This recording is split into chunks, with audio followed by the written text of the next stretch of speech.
তো এখন আমরা এসে গেছি মকরধ্বজ মন্দিরের ঠিক পরের মন্দির, শ্রী 84 জুনা সিদ্ধপীঠ মন্দির। তো এখানে কিন্তু 84 সাধুর স্বরূপ হিসেবে বানানো হয়েছে এই মন্দিরটি। তো এই মন্দিরে আসার পরেই 84 সাধুর আশীর্বাদ পাওয়া যায় বলে গণ্য করা হয়েছে।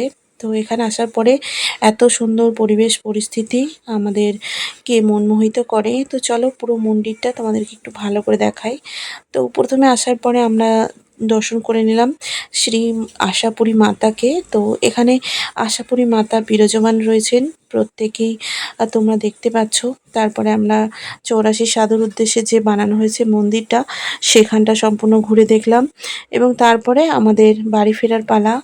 তো আমি এখানে এসে না অনেকটা দুপুর হয়েছিল, তো বেশি একটা শ্যুট করতে পারিনি, যেটুকু করেছি তোমাদের দর্শন করালাম। তো তোমরাও দর্শন করে নিও।